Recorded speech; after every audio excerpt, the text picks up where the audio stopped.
Hey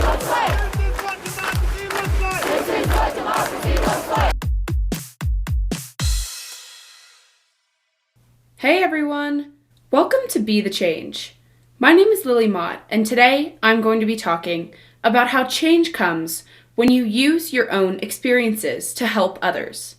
My guest this week is Maddison Tory, who is a motivational speaker and health advocate who is dedicated to improving the lives of children suffering from different health issues.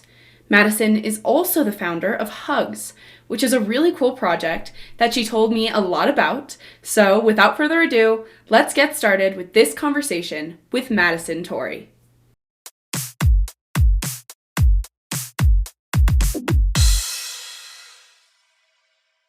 Hi, my name is Maddison Tory, and I'm a 16-year-old motivational speaker, health advocate from Calgary, Alberta. I am dedicated to improving the quality of life for children suffering from chronic or acute illness, injury, and mental health issues. I'm also the founder of my own social enterprise called Hugs. I'm passionate about improving quality of life for kids in hospital, and I'm determined to make a difference through my volunteering, patient-family care advocacy, fundraising, and spreading positivity like what I call one hug at a time. That was a great introduction, and I am really excited to have you on the show. I would love for you to tell me a little bit more about your story. What challenges have you faced in your own life that led you to want to become a health advocate and kind of that brought you to the point that you're in today? Can you tell me a little bit more about your background? Yeah, so when I was growing up, I had suffered with some heart issues, and I really realized the importance of finding my voice when I was in the hospital and felt like I didn't have one. I was constantly dealing with nurses and doctors who weren't listening to me and turning me into labels or a bunch of symptoms and a diagnosis. I kept looking around the hospital and saw that so many kids were just like me and scared, and that they needed more than just a medical procedure or treatment. So while in hospital, after like my 1,000th time in emergency, I broke my silence and yelled and helped make them pass, looking past my symptoms, my age, and some of my diagnostic pictures, and show them that they weren't just seeing me and I was finally heard. And because of my proper diagnosis, I realized how powerful my voice could be. And from then on, I've been committed to being a voice for those kids in hospitals who have been having trouble finding theirs. And I wanted to bring to them what would take them past hospital walls and create a new narrative to their story. While I was in these hospitals, I saw how childhoods were being taken away from the kids in hospital. Things like snowball fights and sleepovers with friends and times with friends and family were being replaced with things like needles, IVs, and long nights away from their family. Really, all I wanted to do was give each and every single one of those kids and their families a big hug. And so that's how I created Maddie's Mission Hugs. After recovering from heart surgery, I realized the importance of not only physical health, but childhood mental health and well-being. Awesome. Yes, that was a great background, and obviously that was a really tough experience that you had to go through, but I'm really glad that you chose to take a positive spin and help out others who were in similar experiences. I would love for you to tell me more about being a hug dealer. Can you tell me about the project and how you created it? Kind of just give me the whole scoop on the project. Yes, so Hugs is a movement promoting kids' mental health and quality of life while in hospital. We believe that all children deserve to be involved in their healthcare journeys and deserve to have both their voices heard and their bodies taken care of. For Hugs is based off of the research that shows that happy kids equal easier procedures and better overall healthcare outcomes. Hugs turned into a social enterprise dedicated to improving the quality of children suffering for chronic and acute illness, injury, and mental health issues through experiences, funds, and support.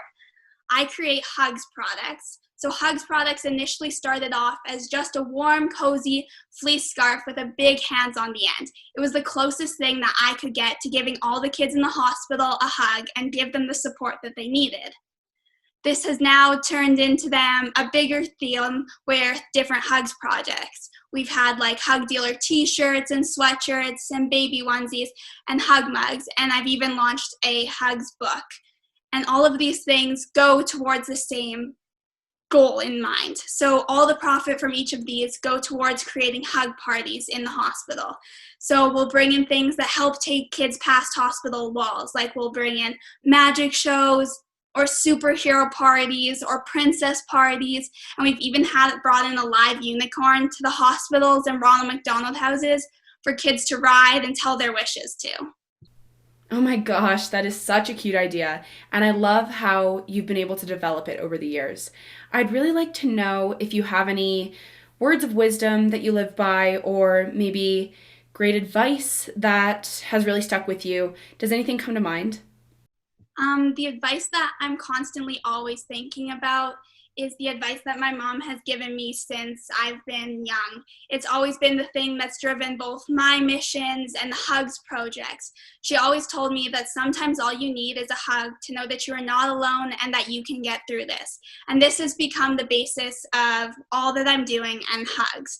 She has taught me that you never know what someone is going through, and that this is why these conversations are so vital to learn about each other, different views and experiences. And sometimes really all you can do is just sit and listen and tell the person that you're there and embrace them in a massive hug.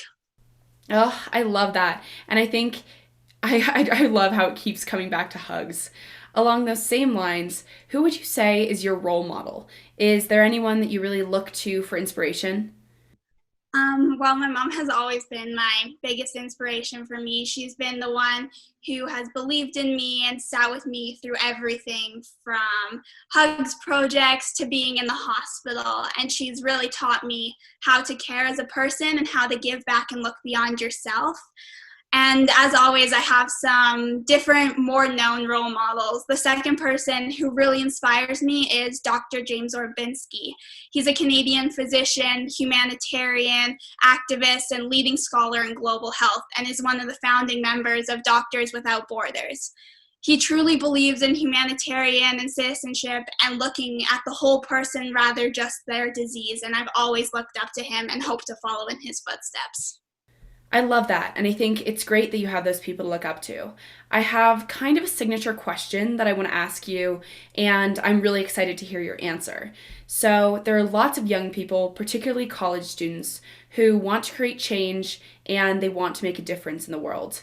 Do you have any advice or maybe words of wisdom that you'd want to share with these people who may just not really know where to get started? Well, through my journey, I learned that there's so much power in youth voices and in your voice, and that so much of it comes by collaboration. There is no discussion not worth having, and there's no person that you can't learn from. Many people and program along the way have inspired me and taught me so much. My message to youth is really that you are never too young to make a difference, and there is no idea too small. If you can reach out to mentors, programs, and communities of people who will help amplify your voice, they can give you the opportunities and tools and mentorship to become leaders in your community and impact change. Really, all you have to do is find your passion and ignite your spark.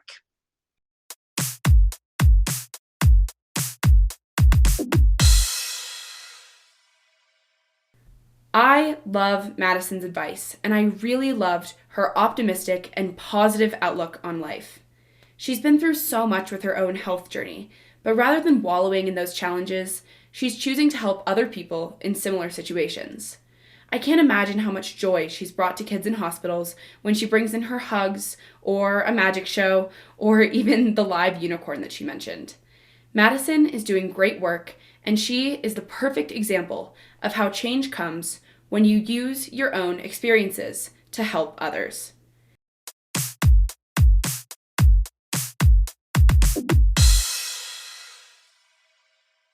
Thank you so much for listening to this episode, and you can follow Maddison on Instagram at Maddison_Tory_ to follow along with her content and get connected with her.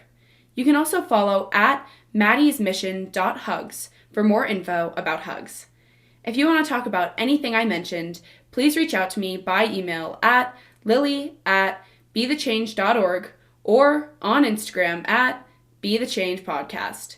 Tune in for my next episode, but until then, Be the change you wish to see in the world. Bye, guys.